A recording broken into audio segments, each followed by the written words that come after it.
पराए भी अपने बनते हैं जब पैसे पास होते हैं, टूट जाते हैं अक्सर गरीबी में वो रिश्ते जो सबसे खास होते हैं। आज हाथी ने देख लिया, क्या करूं, प्रीतम जान लियो मन माही, अपने सुख से ही सुख ठानो, कोई काहू को नाही। सुख में आन सबई मिल बैठत, रहत चहू दिसी घेरे, और विपत पड़े सब ही संग छाड़त, कोई ना आवत नेरे। जब विपत्ति आ जाए कोई साथ नहीं देता। आज हाथी ने भगवान को पुकारा, एक स्तोत्र गाया जिसे कहते हैं गजेंद्र मोक्ष। जिसे मोक्ष की कामना हो इस स्तोत्र का प्रतिदिन पाठ करिए। गजेंद्र कहता है, ओम नमो भगवते तस्मै यद एतत् चिदात्मना पुरुषायादि बीजाय परेशाया विधीमहि। पुकारा हाथी ने भगवान को। हाथी अपना स्तोत्र गा रहा है, हम भी भगवान को पुकारे हाथी के साथ। डूबतों को बचा लेने वाले, डूबतों को बचा लेने वाले, मेरी नैया है तेरे हवाले। डूबतों को बचा लेने वाले, बोलिए मेरी नैया है तेरे हवाले। हाँ, डूबतों को बचा लेने वाले, मेरी नैया है तेरे हवाले। डूबतों को बचा लेने वाले, मेरी नैया है तेरे हवाले। लाख अपनों को मैंने पुकारा, सबके सब कर गए हैं किनारा। लाख अपनों को मैंने पुकारा, सबके सब कर गए हैं किनारा। वो लाख अपनों को मैंने पुकारा, सबके सब कर गए हैं किनारा। लाख अपनों को मैंने पुकारा, सबके सब कर गए हैं किनारा। और कोई ना देता दिखाई, सिर्फ तेरा ही है एक सहारा। और कोई ना देता दिखाई, सिर्फ तेरा ही है एक सहारा। कौन तुझ बिन, कौन तुझ बिन खबर से निकाले, कौन तुझ बिन खबर से निकाले, मेरी नैया है तेरे हवाले। डूबतों को बचा लेने वाले, मेरी नैया है तेरे हवाले।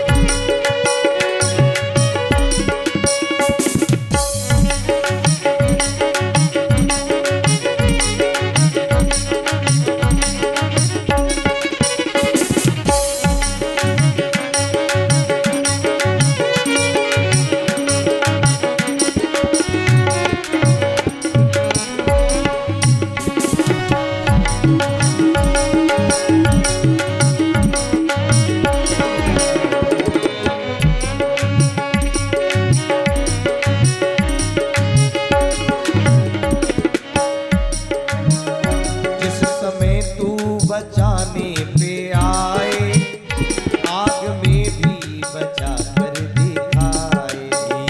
जिस समय तू बचाने पे आए, आग में भी बचा कर दिखाए। आग में भी बचा कर दिखाए। हाँ, जिस पे तेरी दया दृष्टि होवे, उस पे कैसे कोई आँच आए। जिस पे तेरी दया दृष्टि होवे, उस पे कैसे कोई आँच आए। आंधियों में, आंधियों में, आंधियों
आशा का कहे मेरी नैया है तेरे हवाले, मेरी नैया है तेरे हवाले, ओ मेरी नैया है तेरे हवाले। उस गजेंद्र ने भगवान से यही कहा, प्रभु आप डूबतों को बचा लेने वाले हो। और जो उसने भगवान को पुकारा, भगवान के कानों में आवाज गई, भगवान गरुड़ पर चढ़े, हाथ पकड़ कमला कहे कहाँ जात हो नाथ, तो हा बोला बैकुंठ में थी हाथी के पास। इतनी देर में भगवान आ गए। आए, पकड़ करके गजेंद्र को बाहर निकाला, साथ में मगर भी बाहर आ गया। पहले अपने सुदर्शन चक्र से भगवान ने ग्रह का उद्धार किया और उसके बाद हाथी का उद्धार किया। बोले महाराज, भंवर में फंसा था हाथी, स्तुति गाई हाथी ने, भगवान आए हाथी के लिए और उद्धार पहले कर दिया गजेंद्र की जगह ग्रह का। क्यों? ना ग्रह ने भगवान को बुलाया, ना वो फंसा। अरे बोले भगवान के नियम बड़े अलग हैं। भगवान कहते मैं अपने दासों का उद्धार बाद में करता हूं, दासानुदास का पहले कर देता हूं। मेरा जो भक्त है उसे मैं पीछे तारता हूं, पर मेरे भक्त के चरण जिनने पकड़ रखे हैं उनका उद्धार मैं पहले कर देता हूं। पूर्व जन्म में हुहु नाम का गंधर्व था ये ग्रह, और महाराज देवल ऋषि के श्राप के कारण ग्रह बना। अगस्त ऋषि के श्राप के कारण पूर्व जन्म का राजा इंद्रद्युम्न हाथी के रूप में जन्म लेकर आया। सुखदेव जी कहते हैं, परीक्षित एक बार भगवान नारायण के पास दुर्वासा ऋषि गए। भगवान ने अपने गले की प्रसादी माला निकाल करके दुर्वासा ऋषि को पहना दी। दुर्वासा ऋषि ने सोचा ये प्रसादी माला का मैं संत क्या करूं, तो इंद्र जा रहा था, इंद्र को पहना दी, भैया ले। इंद्र ने सोचा ना जाने कहां की उतरी उतराई माला हमारे गले में डाल गए, सो निकाल के इंद्र ने ऐरावत हाथी को पहना दी। अब हाथी तो हाथी ने माला को नीचे निकाला, पैर में कुचला, चला गया। जब दुर्वासा ऋषि ने भगवान की प्रसादी की ऐसी दुर्दशा देखी तो श्राप दे दिया, इंद्र मैं श्राप देता हूं, तुमने भगवान की प्रसादी माला की अवहेलना करी है, इसलिए तुम श्रीहीन हो जाओगे। शुक्राचार्य जी को पता चल गया इंद्र श्रीहीन हो गया। तुरंत दैत्यों से कहा आक्रमण। स्वर्ग पर आक्रमण दैत्यों ने कर दिया, सारे देवता स्वर्ग से नीचे गिर गए, क्योंकि पुण्य समाप्त। देवता भगवान के पास गए, क्या करें महाराज? बोले समुद्र मंथन करो। समुद्र मंथन से क्या होगा? अमृत निकलेगा, दोनों भाई मिलकर पी लेना, ना तुम मरोगे ना ये मरेंगे। देवता दैत्यों के पास पहुंचे हाथ जोड़कर, भैया। दैत्यों ने कहा देवता बिना अस्त्र शस्त्र के आ रहे, भैया कह रहे हैं, लगता लड़ने की इच्छा से नहीं आए, कुछ विशेष बात से आए। दैत्यों ने कहा आओ आओ भैया आओ, भले ही अपन दोनों के पिता एक हैं, माँ भले ही अलग अलग हैं, लेकिन पिता तो एक ही है कश्यप, अपन दोनों सौतेले भाई तो हैं। कैसे आए? देवता बोले देखो कब तक लड़े भिड़े, बार बार लड़ते हैं मरते हैं, अपन दोनों मिलकर के समुद्र का मंथन करेंगे, फिर क्या होगा? अमृत निकलेगा, उस अमृत को दोनों मिलकर पी लेंगे, ना तुम मरोगे ना हम मरेंगे। दैत्य बोले बहुत बढ़िया व्यवस्था, चलो। भगवान की शरण में गए। बोले क्या करना होगा? बोले देवताओं से कहा सुनो सुनो, इन दैत्यों से साथ लेना है, पर इनको कुछ देना लेना नहीं है। कैसे साथ लेना? बोले अही मूसक बत। अही मूसक बत अर्थात जैसे सर्प चूहे से काम निकालता है, ऐसे तुम्हें दैत्यों से काम निकालना है। चूहे से सांप कैसे काम निकालता है? एक बार एक पिटारी में एक सर्प बंद हो गया और उसी पिटारी में चूहा बंद हो गया। अब चूहा एक कोने में लुका छुपा बैठा, घबराए कि अब तो मेरा गोविंदाय नमः नमः हो जाएगा, ये सर्प मुझे खा जाएगा। इतने में सर्प ने सोचा अगर इसको खा भी गए तो मरना तो यही है, बाहर निकाल नहीं पाएंगे, कुछ व्यवस्था बनाई जाए। तो सर्प ने कहा अरे चूहा चिंता मत करो, आजकल हमने चूहा खाना बंद कर दिया। चूहा बोला सही कह रहे हो? अरे बिल्कुल सही कह रहे हैं, लेकिन बेटा आज दोनों फंस गए इस पिटारी में, अब बाहर कैसे निकलेंगे? चूहा बोला चिंता मत करो, मेरी कर्तव्य को देखो। चूहे ने अपने दांत से उस पिटारी को खोदना प्रारंभ किया, खोदते खोदते खोदते छिद्र हो गया, बाहर सर्प निकला, पीछे से चूहा निकला। अच्छा भैया तो राम राम, चले? सर्प ने कहा कहाँ चले? एक झपट्टा मारा और पहले चूहे के गोविंदाय नमो नमः किया, मतलब अपना काम निकाल लिया तो काम कर भी दिया। ऐसे ही दैत्यों से काम लेना है। जैसे खोदत खोदत चूहा मर गओ, मौज करी भुजंगा ने, सींचत सींचत माली रह गयो, मौज करी भौरंगा ने। जोड़त जोड़त जोड़ी मर गए, मौज करी खरचंगा ने, और सोचत सोचत दुनिया रह गई, मौज करी सतसंगा ने। आज सारे देवता दैत्यों को लेकर पहुंचे। भगवान ने कहा जाओ पर्वत उठा करके लाओ, तब कहीं जाकर के मंथन होगा। मद्राचल पर्वत लेने गए, गणेश जी का ध्यान नहीं किया, आधे से देवता दैत्य दब गए। भगवान का स्मरण किया, भगवान आए, गिरिम चारोप्य गरुड़े हस्ते नेके ने लीलया, एक हाथ से उठाकर मद्राचल पर्वत को बीच समुद्र में रख दिया। अब बोले भैया पर्वत तो आ गया, मद्राचल मथानी तो आ गई, और रस्सी भी चाहिए मथने के लिए। रस्सी काय की बनाए? बोले बासुकी नाग की रस्सी बनाओ। अब बासुकी नाग की रस्सी बनाई। भगवान ने इशारा कर दिया, देवताओं बासुकी नाग के मुंह की तरफ मत लगना, पूंछ की तरफ लगना। क्यों? अरे मुंह की तरफ लग गए तो घर्षण होगा, और घर्षण से मुंह से विष निकलेगा, सब विषाक्त हो जाओ। अच्छा तो क्या करें? बोले पूंछ की तरफ लग जाओ। बोले अगर दैत्यों से कहेंगे कि तुम मुंह की तरफ लगो तो ये लगने वाले नहीं, क्योंकि एक ही बार में बात मान जाए तो फिर दैत्य कैसे बचे? ये दैत्य उल्टे ही चलते हैं। इनसे कहो सीधे जाना तो यहां से जाए। दैत्यों का उल्टा काम चलता है। एक पति बड़ा परेशान था, एक महात्मा के पास पहुंचा, बोले गुरुजी बहुत परेशान है। क्या बात है? बोले पत्नी हर चीज में उल्टी चलती है, दिन भर परेशान करती है। क्या करती है? अरे मैं उससे कुछ भी कहता हूं हर चीज का उल्टा उत्तर देती है। मैं कहता हूं चाय बना दो, कहती अभी नहीं बनाऊंगी। मैं कहता हूं चलो मंदिर चलें, अरे क्या करना मंदिर जाकर के, खूब मंदिर बन रहे हैं, घर में ही मंदिर में पूजा करो। मैं कहता हूं चलो कथा सुनने चले, अरे बहुत कथा हो रही है, घर ही बैठ के सुन लेंगे। हर चीज में उत्तर मना कर देती है। महाराज महात्मा ने एक मंत्र दे दिया, बोले ये मंत्र ले जाओ। क्या मंत्र है? बोले मंत्र बस इतना ही है कि अब तुम उल्टे हो जाओ। मतलब जो कराना हो उल्टा कहना शुरू कर दो, सीधा अपने आप हो जाएगा। ये घर गया, इसने कहा टेस्ट करके देखिए महात्मा के मंत्र का। जाकर बोला देवी जी, बोले हाँ। बोले अपने घर कुछ मेहमान आ रहे थे, हमने मना कर दिया है, कोई आने की आवश्यकता नहीं हमारे घर। पत्नी बोली अरे मेहमान क्या रोज रोज आते, क्यों मना कर दी? बुलाओ बुलाओ बुलाओ मेहमानों को बुलाओ। पति बड़ा खुश हुआ, बहुत बढ़िया काम हो गया, अच्छा मंत्र मिल गया। जो काम कराना इससे उल्टा बोलूंगा सीधा कर दी।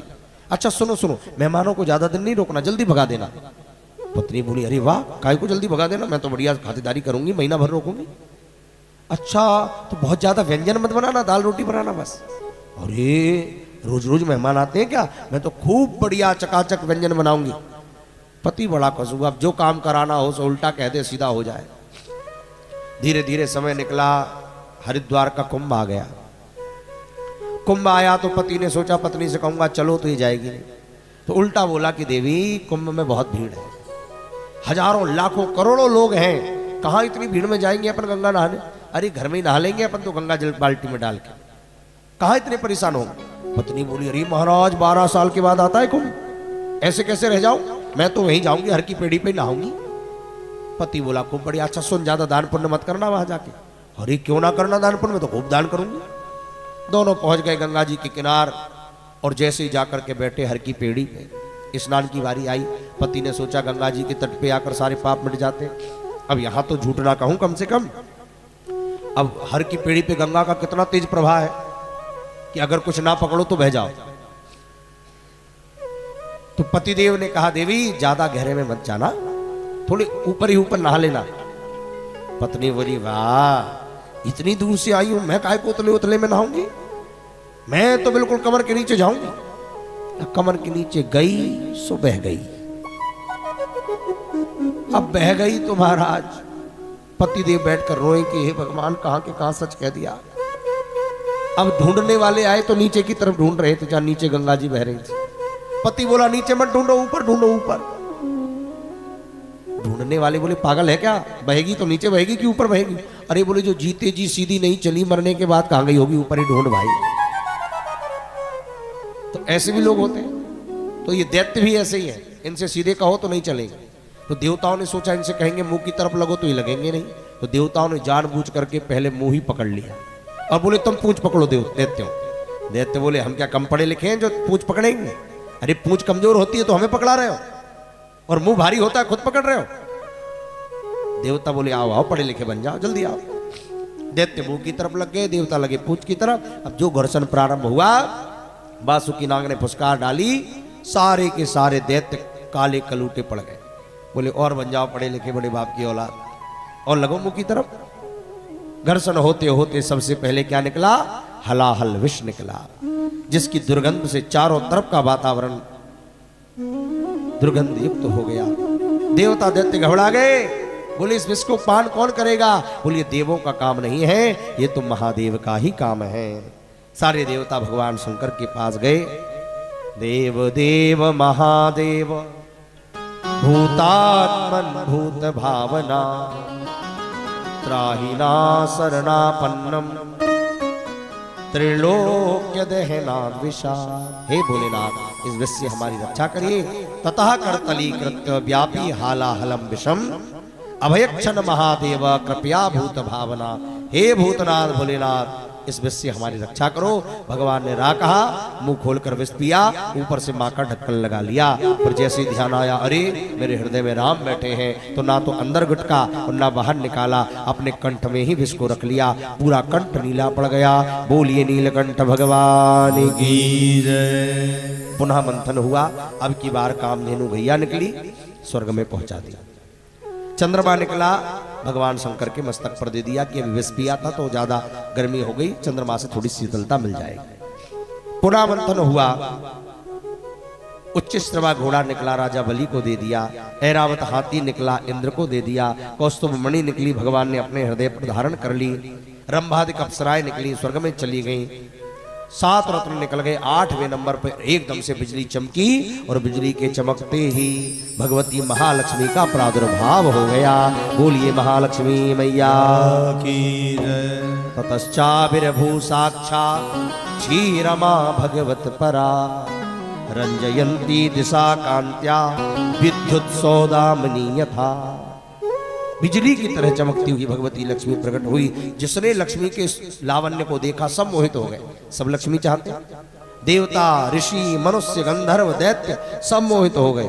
हाथ में वरमाला लिए जो लक्ष्मी को देखा सब लाइन बना बना के बैठ गए कि हमसे विवाह कर ले लक्ष्मी।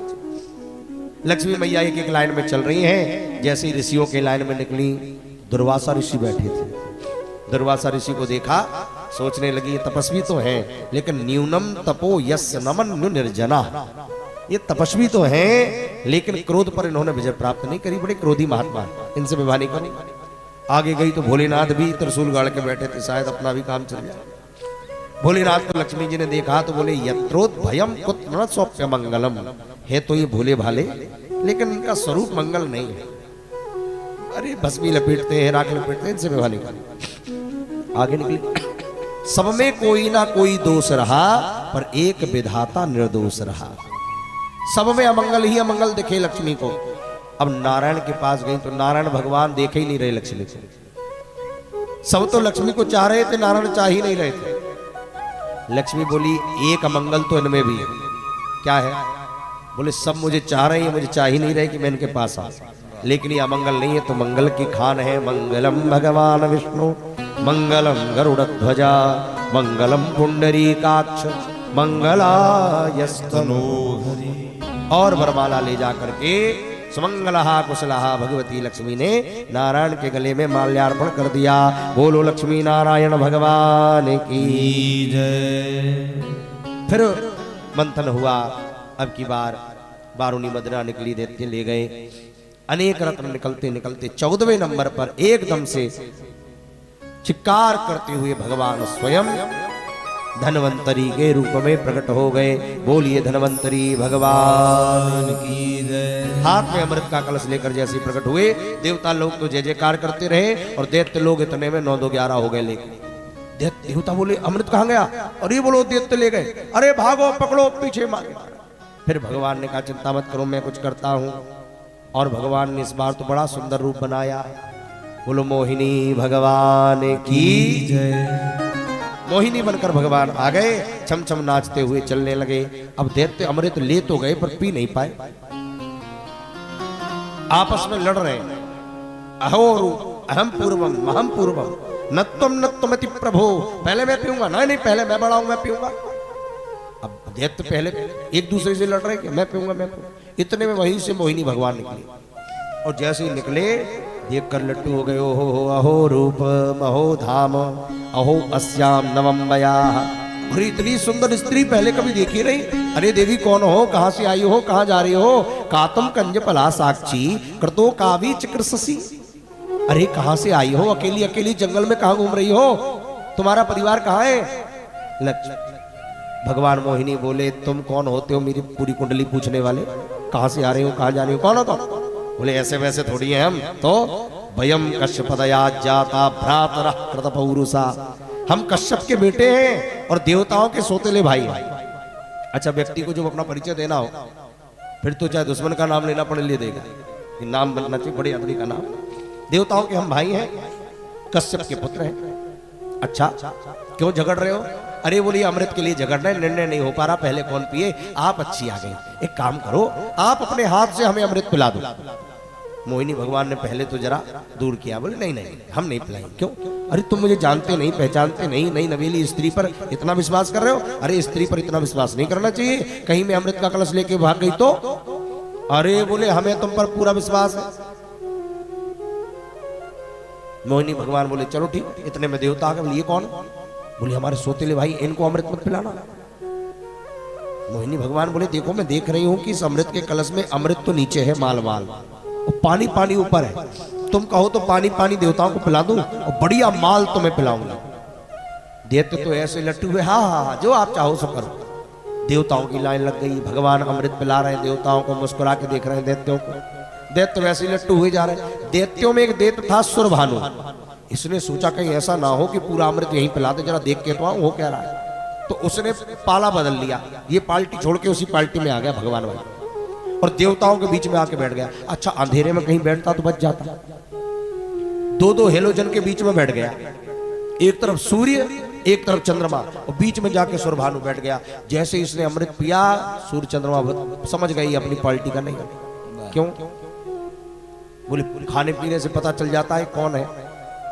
उसने जो सुर करके अमृत पिया, कुछ लोग चाय पीते ना तो अगल बगल वालों को पता चल जाता है कि चाय पी रहे हैं। उसने जो अमृत पिया, सूर्य चंद्र बोले प्रभु ये अपनी पार्टी का नहीं, कोई और है। भगवान ने सुदर्शन चक्र से शीश काट दिया, लेकिन अमृत गले के नीचे जा चुका था, तो 1 in 2 हो गया। पहले एक था सुरभानु, अब 2 हो गए, सिर अलग धड़ अलग, एक का नाम राहु एक का नाम केतु हो गया। उसी दिन से दोनों सूर्य चंद्रमा के पीछे पड़ गए। तुमने हमें फंसवाया था, जहां मिलते वहीं ग्रहण लगा देते। भगवान तो 9 2 11 हो गए। इधर दैत्य लोग घबराए, अरे वो कहां गया, अरे वो कहां गई जो हमें अमृत पिलाने आई थी? अरे दिखती नहीं, कहां चली गई? अरे बोले मुझे तो लगता है गई नहीं गया, वो थी नहीं था। क्या कहते हो? अरे वो जरूर विष्णु रूप बदल कर आया था, मैं छलकर छलिया बनकर चला गया। देवासुर संग्राम हो गया, दैत्य मारे गए, देवताओं की विजय हो गई। देवताओं की जब विजय हो गई, दैत्य सारे मारे गए। दैत्य गुरु शुक्राचार्य ने संजीवनी विद्या से सारे दैत्यों को जीवित कर दिया और दैत्यों का राजा बनाया बलि को। और राजा बलि को राजा बनाकर कह दिया सुन बेटा, अब अगर तुझे स्वर्ग पद चाहिए तो ब्राह्मणों को प्रसन्न कर ले। ब्राह्मण अगर प्रसन्न हो गए तो तेरा सब काम बन जाएगा। बोले महाराज ब्राह्मणों को प्रसन्न करने के लिए क्या करना पड़ता है? बोले कुछ नहीं करना पड़ता, बढ़िया रबड़ी घुटन दो, बढ़िया मालपुआ खिलाओ, ब्राह्मण खूब आशीर्वाद दे दे। आहा महाराज ब्राह्मणों को खूब बढ़िया प्रसादी करवाई, लिफाफा दिया, सोई ब्राह्मणों ने आशीर्वाद के पुल बांध दिए। श्री वर्चस्वमायुष्यमारोग्यमाबुधा, इतने तो करना, इतने में तो ढेर लगा दे। राजा बलि को एक विमान बनाकर ब्राह्मणों ने दे दिया, ले राजा बलि इस पर बैठ और तू जहां जाए तो चला जा। राजा बलि खुश हो गया, गुरुजी अब तो मैं चला जाऊंगा, स्वर्ग पर आक्रमण कर दूंगा।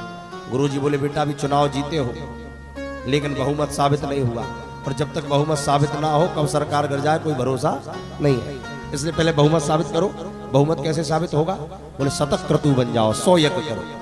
राजा बलि ने यज्ञ करना प्रारंभ किया, 1 10 20 50 90 99 यज्ञ कर दिए। 100वां यज्ञ कर रहा है भगवती नर्मदा के पावन तट भृगुकच्छ तीर्थ भड़ूच में।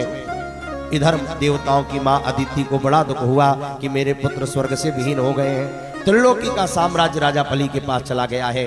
तब कश्यप जी ने कहा कि तुम पयोव्रत करो, और मां अदिति ने पयोव्रत किया है। फाल्गुन के महीने की शुक्ल पक्ष की प्रतिपदा से लेकर 12 तक ये व्रत किया जाता है, दूध पीकर पुत्र की प्राप्ति के लिए।